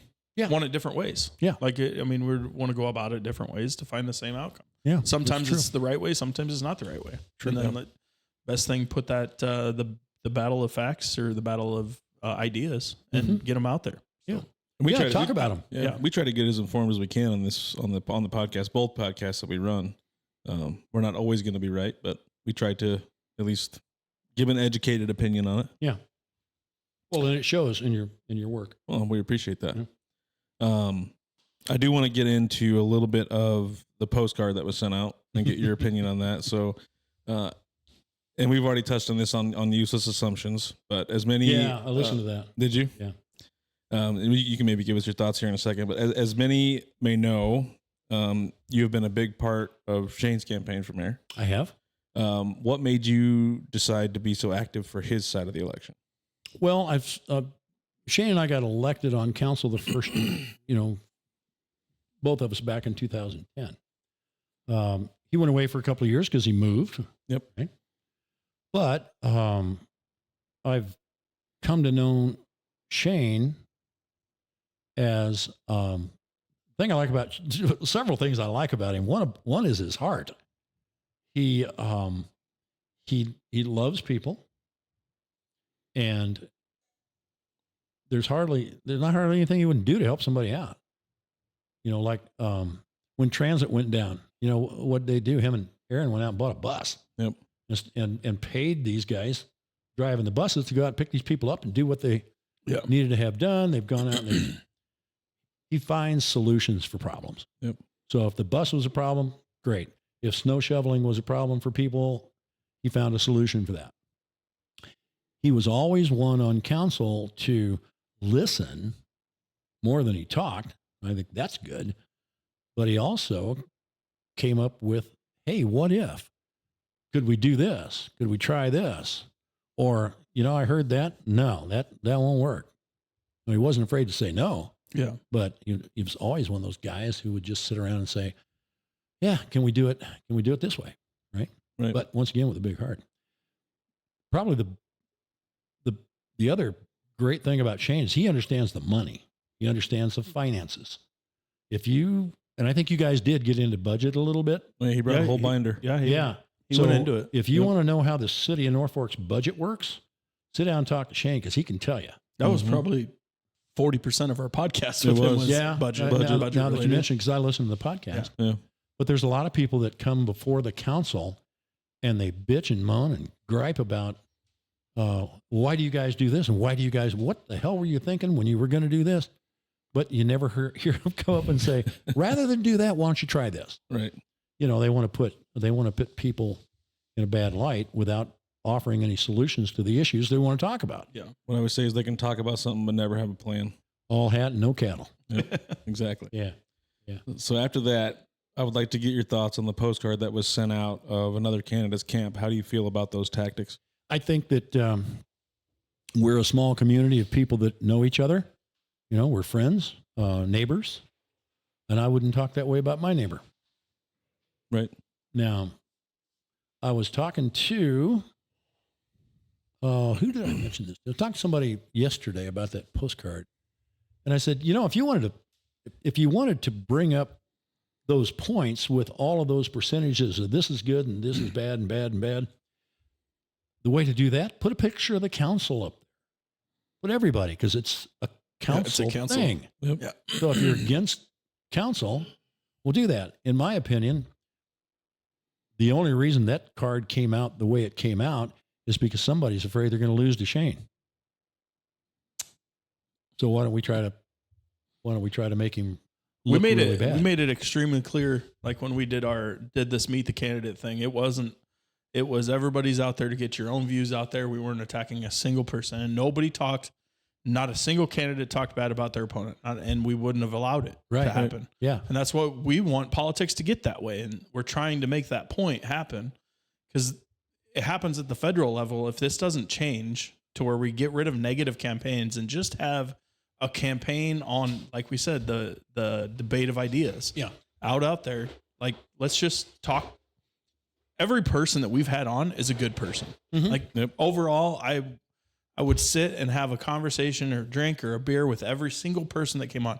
I may or may not vote. If I had to vote for every person, I may vote for one person or the other, just on thoughts of ideas. Yeah. But every person's been a good human being. So, and that's what we were trying to get out there with. Like, we have good people running. Let's just make it on the substance. I just didn't think it needed to be that pointed. No. Right? Correct. And so I know, Scott's my neighbor, lives a block from me. He was my insurance man for several years. And I like him. All right. Yeah. I was very surprised to get that card in the mail. I thought it was more Jessica Moaning than it was. It definitely Scott Williams. It definitely definitely was. Yeah. But he had to have signed off on it at some point. I think you would probably have to do that. Yeah. You know what? Yeah. I shouldn't speculate, but since I brought it up, that's all right. I would speculate that right now, if he had to do it all over again, he wouldn't do it. I would think hindsight. He probably would have 2020. never paid Jessica a dime. Yeah. Oh, I knew once he had her on board that this was going to happen. What do you think of our take on it, on our useless assumptions? I thought I thought you covered it nicely. You made great points, and I think that you guys understand the community, and that you did a good job with. Well, thank you. Yeah, you're welcome. I appreciate that. I kind of let Zach handle that one because he was rightfully had rightful indignation on this thing. Yeah. And well, it doesn't need to. I'm an outsider for the town, but I didn't like it, and I kind of saw it coming at some point. Just didn't expect it to happen in that way. So, well, here I think one of the things that would help the community out, and you guys did a little bit of it, is to have forums, right? And it's certainly too late to have it for the primary. Yep. But once the primaries are over, I would love to see at least 2 candidate debates. Yeah. Did you go going forward to the Meet the Candidate thing? I was out of town. Couldn't do it. So we went, and we talked about, on the mayor's side, every question they asked were the questions we asked on our podcast. Yeah. Every single one of them. Gee, I And wonder they where they got that idea. Had 2 minutes to talk about it. Yeah. Like, come on. I mean, I didn't like it. We didn't like it. It was all staged, and it was just a bad setup. But so Yeah, we just need to. So if you got any ideas of how to get the podcast out there a little more, we'll talk about it after the show. But Okay. other than that, I just that postcard sent me into a whirlwind of like, this is just wrong. Yeah. At this level. I got- can see it at the federal level, but I got God that dang it, early on in my listening. I was so upset. Yeah. So upset. Well, I don't blame you. I don't blame you. And I know Scott, and it's like, I didn't want to have to. I didn't want to have to. but pick you any- didn't say anybody's name I didn't. the Not during deal. that. No. No. But it's like, God dang it. Yeah. Like, it's I didn't want to frustrating. have to go in on anybody Yeah. through this process, and I was forced to. Especially when they were wrong. Right. When if your facts aren't right, like, come on, man. Yeah. There was only one fact that was correct, Yeah. Yeah. and it wasn't like it was like everybody knew that was It how was debatably correct. it was debatably correct. Yeah. Well, maybe you should get Jessica Moaning on the podcast. I don't think there's enough beer in the world for that one. That's why I brought, But maybe. that, But brought maybe. that other stuff. There Yeah. you go. There you go. I mean, I would totally be Yeah, for yeah, it. we can I have don't that think she'd come conversation. on. We could have a little of that, if you got some song. Yeah, we can in a little bit. Yeah. We're kind of coming towards the end. Do you want to? Oh, And we're getting there. geez. Take a little Okay. break Do quick. you want to take a little break and then we Yeah, can maybe? good. You're good. Sure. Yep. Okay. As long as I don't stand up. All right. Okay. At least at the end of my stuff, if there's more you want to talk about, I mean, I'm totally fine. I did my research, and No. you sure? Well, how close to the end are we? We can go as long as you want. Oh. I'm just to the end of the questions that I normally I gathered for you. And then Oh, we're okay. getting to where we're getting to those for everybody's those questions. everybody questions. Oh, yeah. Okay. So if you want more to talk about, I can go pause. We can take a little quick. No, you know what? I would urge people out there to get involved in something, and it doesn't have to be with the city. I mean, we have lots of boards in the city. Get involved, get on the tree board, get on whatever, right? Or a club. Be a volunteer, learn more about your community. I was on the INFAT board for a while. What's that? Norfolk Area Transit. Oh, right. yeah, I did see on the that. I transit didn't, board I for a didn't while. know that. I forgot. That was a great learning experience on the transit board. Is that the forklift thing? Yeah. Oh, so you were there pre or post? No, post. Oh, okay. Post. Yeah, I got on in January. So when we shut down, Yeah. and rebuilding and all of that kind of stuff. And You want to go into how that was that a whirlwind? Was it? It was pretty much a whirlwind. Yeah, and it was a battle with the state too. Yeah. Obviously, there was a lot of things that weren't done correctly. Yeah. But it was the people that got excoriated over it got excoriated a little more than they should have, if you ask me. Yeah. Obviously, this dude ran off with $750,000, and that shouldn't have happened. But man, I'll tell you what, trying to get the state to get behind you to save this thing was like pulling teeth. They were horrible. Yeah. You couldn't get any straight answers out of the state at all, or the people the state hired to do this deal. Oversee it. We could do another podcast on this thing. But anyway, the point is, so years ago, I was in Teammates. Yep. Wonderful opportunity. Oh, I learned so much. Had such a great time on that. And all you got to do is call up and say, "Hey, I want to get on this board. I want to be a help here, be a help there. Learn a little something." Yeah. And you know how it is. I mean, once you learn a little bit, you start to learn a little bit You more. want more. Right. Yeah. And then you can use that. So if I got on a pedestal, that would be what my pedestal would be, was get off your ass and go out and be a part of the solution, not a part of the problem. Right. I like to say that you don't have to get paid to do everything you do. And a lot of volunteering it's selfish. Like it really is, because you feel good about it. Yeah. Once you're done with it, if you don't have to give money. Some people give money and some people are allowed to give money. There's a lot of people out there that can't donate the money for whatever it is, but you can donate a little bit of time. Yeah. And you'll be happy. Like the people that you help, it does feel really good. Yeah. Just to see that. Like it is selfish, and I say it's selfish, but it's not really selfish, but it feels selfish because you're like, well, I'm getting good experience out of this. I'm enjoying this. So I like to say that a lot. I think volunteering is a huge thing that I do too. Zach does really well with it, does a lot. You know, I've grown up that way. My mom and dad instilled this in me that you had to do it. Yep. I like to tell it I was voluntold a lot of things, but you know, it made me a better person. So Yeah. You're getting a lot of people using that word, by the way. The voluntold. Yeah. I like that. Yeah. Yeah. Kai uses it all the time. Really? You know? My mom voluntells. My mom voluntells me a lot. Yeah. Still happens at 38 years old.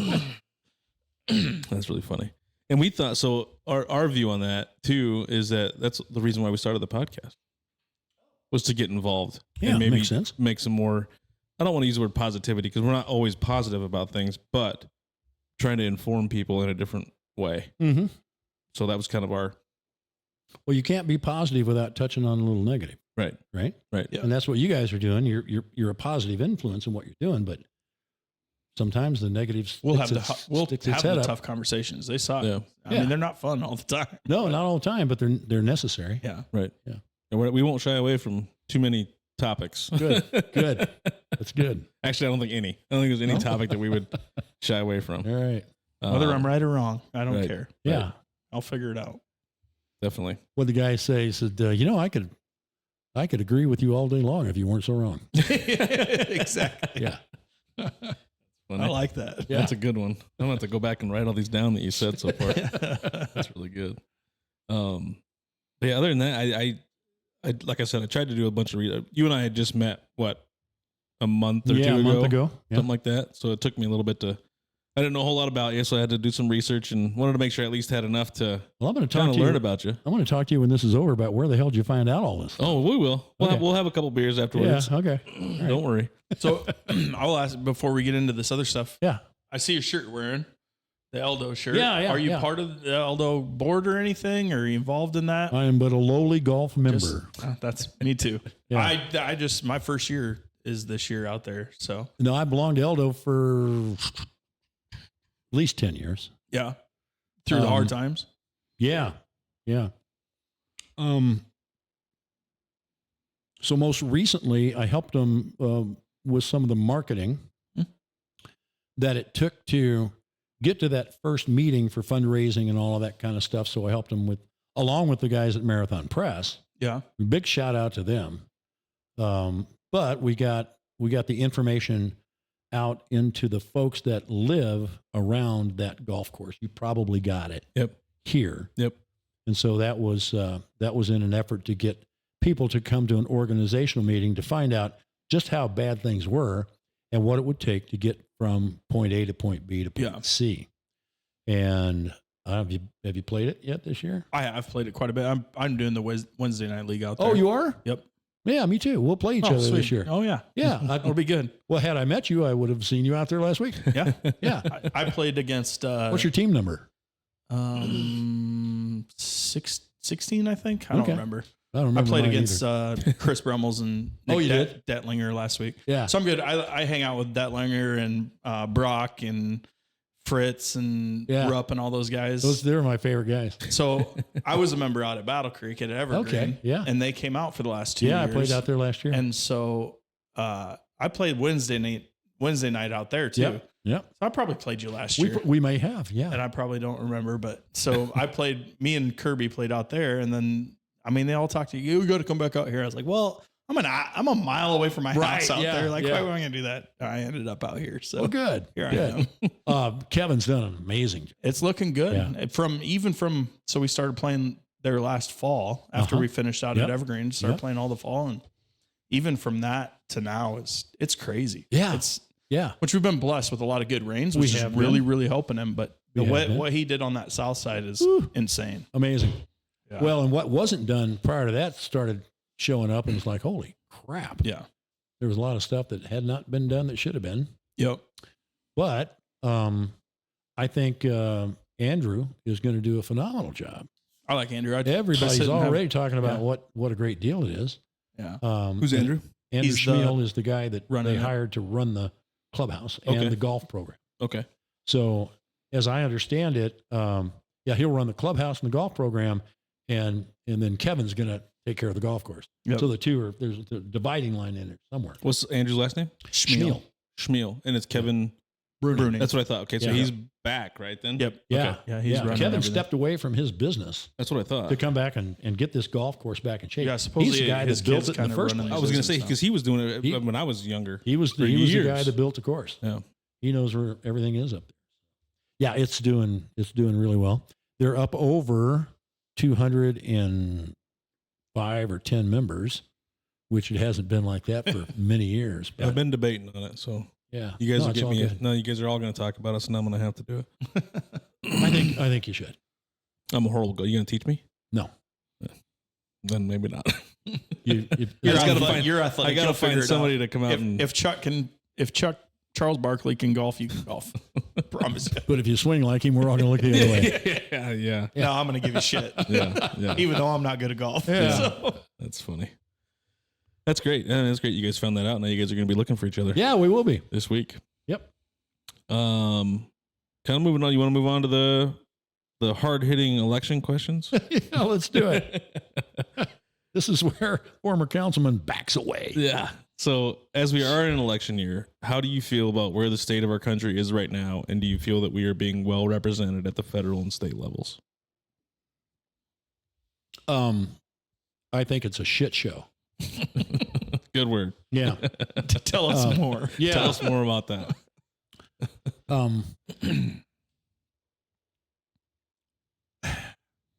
I am not a fan of the current administration. For several reasons. Number one, I think they flaunt the Constitution. Not big on that.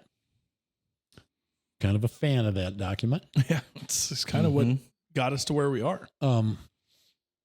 So if you talk to Mike Flood, have you had him on? You going to get him on the podcast? We haven't had him on. He's on the list. Okay, good. If you talk to Mike Flood, he would tell you, as he told me, of the 435 people in the House of Representatives, there's probably 400 of them that get along pretty damn well. Yeah. And if left to their own devices, they could do a lot of good.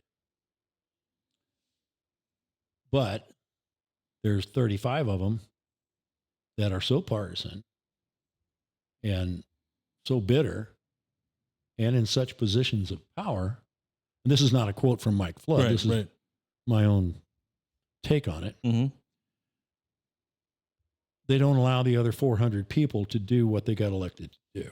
Yeah. And I have a sneaking suspicion it's probably the same way in the Senate. Yeah. You know, I mean, how many senators can you name? Half Not a off the dozen? top of my head, I guess. Half a dozen, maybe? Yeah. How many congressmen can you name? Probably more 20? ish. Yeah. Out of 435? Yeah. So you can't name 5% of them, right? Probably not. And that 5% are the ones that keep everything else from happening. Yeah. It somewhat tied to what we were talking about representing knowing what's going on in your area. Right. So it's no secret that how it works in Washington is hard to follow. Yeah. When it comes down to the state and the city, is that what you're saying? Like when it comes down the chain? Well, yeah, the feds are harder to follow than the state. The state is harder to follow than the city. Yeah. But it takes, unfortunately, it takes effort and it takes a lot of it. Well, it's hard to follow for them when they can't read a bill and they vote on it before they read it. That's Yeah. They definitely aren't. They don't have no idea what they're voting on. Yeah, and in my mind, that goes back to those 30 or 35 House of Representative people that run everything. Yep. That's the other thing too. But then we're getting these votes, like some of these recent things, like some of the Ukraine funding and all that We're kind of voting stuff. to get rid We're of free voting for those speech. kind of things. Come on, guys. I don't care about. And they're I mean, all I get voting it. for it. Anti-Semitism is bad, but you can't limit free speech. Right. You can limit where it happens. What do you mean? Free speech. You can't take over a college campus and cause Correct. destruction. Correct. And call it free speech. You can't Right. do that. Right. But yes, I get that. Right. 100%. So way back in I think it was the 60s, maybe 68, a lot of rioting going on in 68. And I was front and center with that when I was 18 years old. I mean, there were a lot of things happening. Well, it's the same group of people doing the same thing. It's just from the 60s to now. Yeah, just a lot older. Because now they're the professors and they're allowing who they taught to do this. Well, there was a guy named S.I. Hayakawa, who was, I believe, the president of either UCLA or Berkeley. Forget now which institution he was president. But they were having on-campus demonstrations that were getting out of hand. Was it with the conversation with him and Reagan? No, he came out. He came out and addressed the demonstrators, the rioters, and all of that. And he said, and I'm paraphrasing. I'm sure I'm not exactly 100% right on this. But I think he looked at his watch and said, it's like 1 o'clock in the afternoon. And you all are out here on our property, demonstrating and causing damage.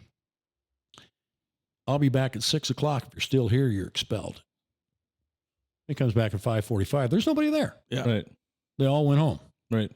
Well, you don't see that now. No, they won't stand up to it. There's a difference between rioting and free speech. 100%. Absolutely. Oh, absolutely. Yeah. That's where my argument, like, it's a slippery slope when you start limiting free speech. Yeah, like, I get the rioting is an absolute issue. I don't have to throw a frozen water bottle to get my point across. Yeah, exactly. 100%. Yeah. Yeah, that's just just some of that. When you're saying the few against the many in the House and the Senate, just sometimes I feel like we are a little bit too eager to vote for yes on some things that maybe aren't good for the country either. Yeah. Too. So limit everything. Vote no on everything. That's where I'm at. That's where he's at. Just shut the government down. And don't pay taxes, damn it. Exactly. Please stop paying taxes. You want a road? Let's go take a Let's privatize it. Have a bake sale. I'm fine with that too. Yeah. So that was another suggestion I made at council one time. We were kind of come up with something. We're trying to find the money for it. I said, problem solved. Let's have a bake sale. Sure, that went over well. Not so kind of on the same lines, do you feel that the systems that are in place still work in today's time? Two-party system? Oh, it's the best we've got. Yeah. I can't come up with anything that would be better. The only thing missing in the two-party system is participation. Yeah. In term limits. In term limits, I'm a big believer in term limits. Participation? Well, I mean, if you don't understand TIF financing, call your community finance guy and ask him how it works. Yeah. Get involved in the process. Or listen to a wonderful podcast that talks about Listen to a wonderful but don't be the dumbass with a data plan, right? Go out and get educated on and it. vote in your primaries. Yes. That too. Yes. And again, goes to somebody not being opposed. We got Mike. Mike is running unopposed in the primary. That's not a good thing. No. Like, in my opinion, it's not a good thing. It's Carol's running unopposed. Carol Blood is running unopposed in her primary. Yeah. Like, that's not a good thing. Why don't we figure that out? Yeah. Like, if those two are eventually going to go against each other in the general, but why are they not competing in a primary right now? I'll be coming back from South Dakota on the 14th. Yeah. So I stopped down in Madison and voted. Not that hard you've already to do. done it? Yeah. Yeah. Should I share with who I voted for so everybody wants to know? That's up to you. You Do whatever you want to do. That's your That's call. your choice. No, that's okay. That's all right. I won't do that. I'm assuming you switched over and you're voting for Biden in the primary. You know what they say about assumptions. They're useless, right? No, they make That's why we call it a useless assumption. No, That's why it's called what it is. Assumption makes an ass out of you and me. Yep. Yeah. Yeah. That's why they're useless assumptions. That's right. That's right. That's funny. Yeah. Yeah, I don't know what to replace it with. I don't either, other than, like I said, other than get involved. Yeah. Make your voice heard. But when you make your voice heard, do it with facts. Yeah. I think this might be the biggest city primary that comes out for the mayor race that we've had in probably years. One because they've obviously been unopposed for the last, what did we talk about? It's a lot of years. Because wasn't Sue running unopposed? No, Sue was not running unopposed. Oh, she wasn't unopposed. No. Somebody was brought up only that she Josh did. then? Somebody, yeah, I thought somebody She said might Sue have her was second unopposed. term. Okay. But certainly not her first. Okay. It's like a certain amount of, it was almost like 12 years or so many years that there was no opposition for mayor. Right. Or something like that. I ran 2 terms unopposed. Yeah. Yeah. Wished I wouldn't have. Yeah. I think that this hopefully, by the way that things are going, this election should be one of the biggest turnouts, I would assume, for the primary. I would have to think so. In my opinion. And that, I think, is and if driven, it's not, I'll be super surprised. Well, it's driven by the fact that there's a presidential election, a senatorial election. It's a down ticket. Thing, Yeah. That is what they call that. Yeah. So, I mean, every 2 years you've got a congressional election. Yep. Yeah. You throw the pres. How in many there. people vote in the congressional? I vote every single time I can vote. I do too. Why not vote? Yeah. My vote doesn't count. No, it does. Yeah. Definitely, because there's always the little shit in there. There is. Well, I've always said There's the bonds, Look at everything in there. Yeah. Like, come or on. the judges. You want to vote Judges. Should we retain this I judge? always vote every single judge out. Yeah. That's my personal opinion. They I don't never, know why. They never come along and say, here's why you should keep him. Yeah. I've never voted one out, but I vote them out. Because everybody votes to retain them. I just always go, no, and that's I don't the care. other thing too. You got to do your research on that stuff, because then you don't hear any about those types of elections that often. What do you the mean? Judges and the things like that. Like half the time in previous, I'll know now because I'll do my research. Yeah. But in the previous elections, I had no idea who they were.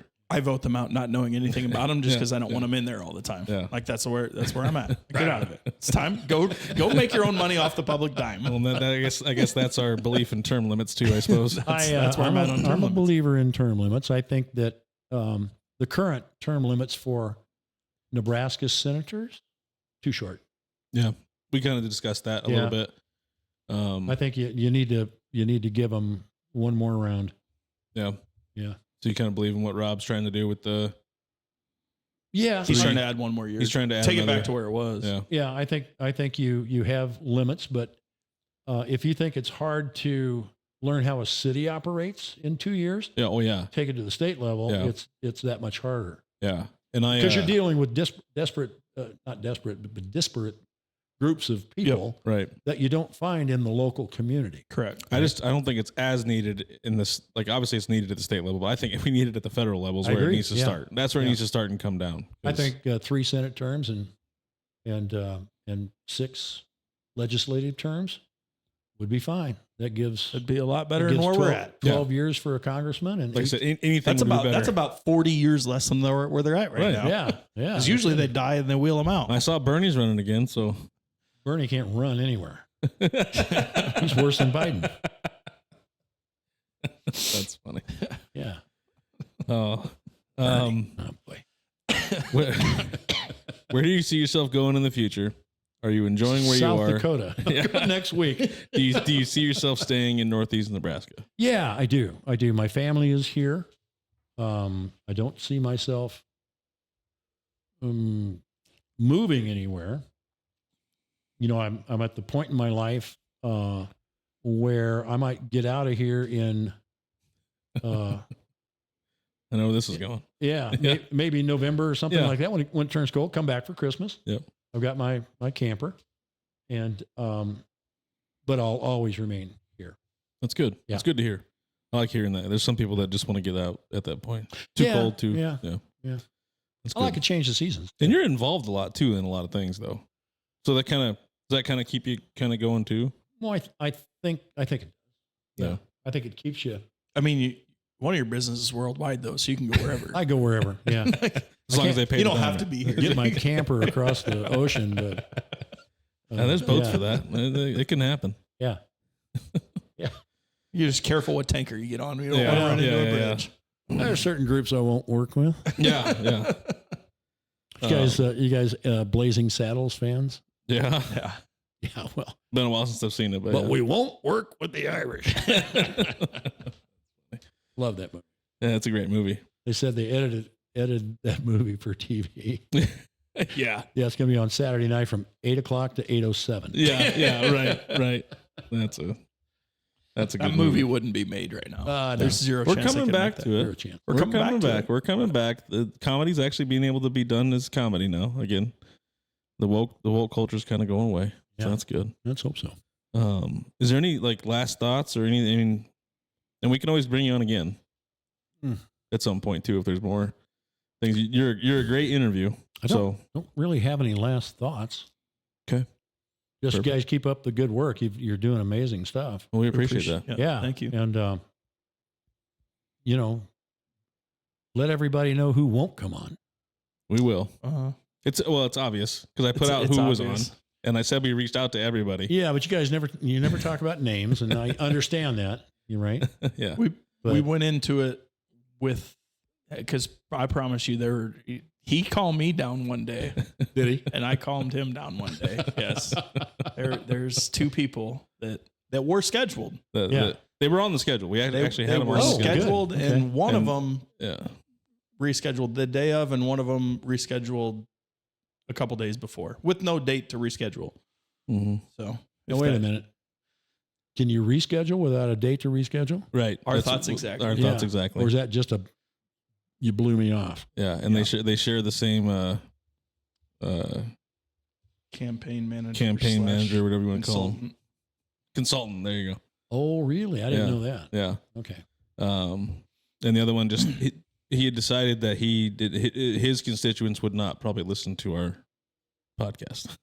So, well, from what I can gather, they don't listen to anybody's podcast.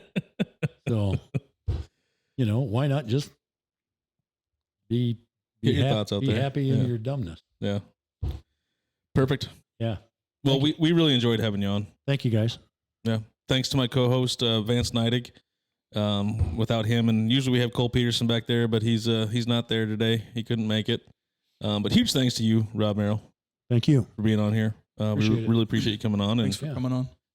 We'll have you on again. This is a good conversation. I think let's do it again. We can always talk more, and maybe there's more topics that you want to talk about. Oh, yeah, we could talk about different stuff. Yeah. I wanted this one to be unprepared, or not, unprepared for you, so you could come in and get the real feel of how the podcast really goes. But again, we really appreciate it. I'll come back and we'll talk about how life begins at 70. Right. We can do that. Yeah. We can do that. It may end shortly after that, but it begins at 70. I actually... Can I just listen to that podcast? Because I want to listen to it. I want to know where you're going there. Life begins. That sounds like a good idea. Well, you want to record it and then listen to it in about 30 years. Yeah. Then I'll know. I won't know when you're telling me is what you're saying. Then you can listen. You can think back and say, boy, was he full of shit or what? So you're saying we need to bring somebody else on. We're not here. They interview you for that podcast and you do it. And then we save it for 30 years. That's good. Yeah. It'd be like a time capsule from your basement. Yeah, that'd be kind of fun. Yeah. That would be kind of a cool idea for it. And we could never listen to it. We could put it out for everybody else, but we couldn't listen to it.